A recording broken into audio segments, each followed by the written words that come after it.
Hi, good to see you again. It's Graham Martin and this is, drum roll, the Recruitment Show, number 2 no less. And we were trying to do some special effects but we couldn't get it. So here we go, a good old-fashioned plug for Orchard Recruitment Heroes.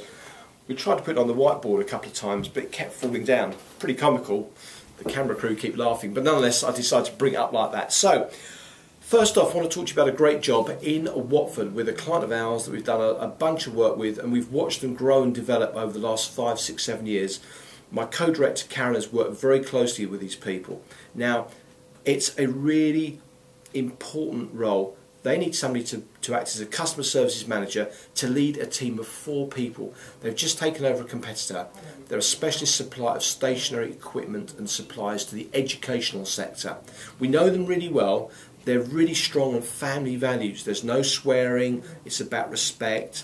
They're very, very clear on what they want to do for people. Now, it's not a hard-driven sales role, but you do need to have good customer services skills and really good at data entry. Now, they'll pay up to $22,000, which is great, and it's free parking. It's a lovely open plan office. The downside is that whilst they leave at 5 o'clock, you start at 7:30 every day.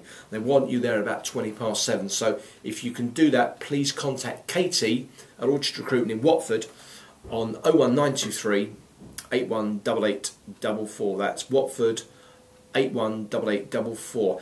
Next up, I want to talk to you about what I got up to last weekend. I went to see Take That. Now, at 49, maybe you think I'm a little bit old for that, but I got dragged to it. But I have to say, I was very impressed. But it got me thinking, Take That. Is it a group of 4? Is it a group of 5?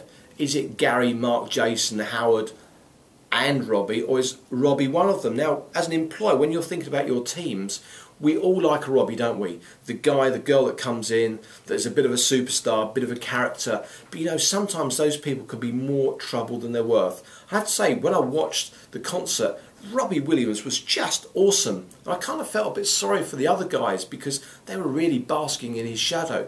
But nonetheless, you've got to have people like Gary Barlow, a great solid team leader, the guy who writes the songs. You need Howard, Jason and Mark. They're always going to be there, come rain or shine. So do you want a Robbie? Do you want to take on someone like Gary, or do you want some of the other guys?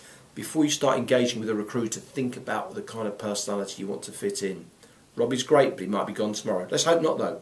Anyway, next up I want to talk to you about a candidate that is looking to stay within the catering and restaurant sector.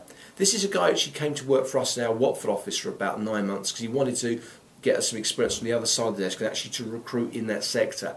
But he's got over 10 years experience working for hotels, restaurants, catering establishments. He's got all the qualifications you can think of. This guy's a really hard worker, just been made redundant, terrific reference from his last employer. Last company went down the tubes, he wasn't shipped out because he was no good.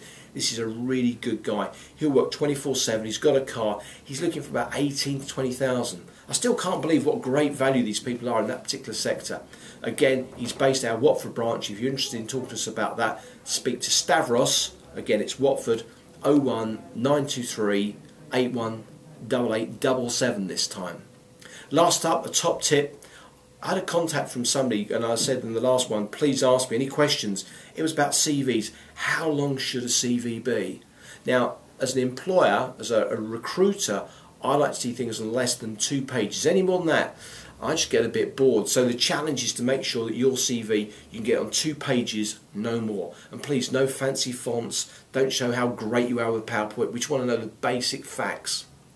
A tip looking at CVs from an employer's point of view has got to be, take yourself off somewhere quiet, sit there with all the CVs, and whether you do them physically with paper stacked up in front of you, or maybe you're going to go through it from maybe one of the CV databases.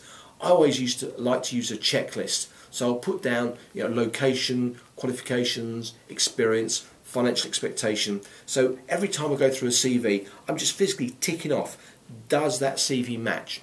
Anyway, that's it for today. That's the end of the second recruitment show. Hope you enjoyed it as much as I did. I'll see you again. Bye.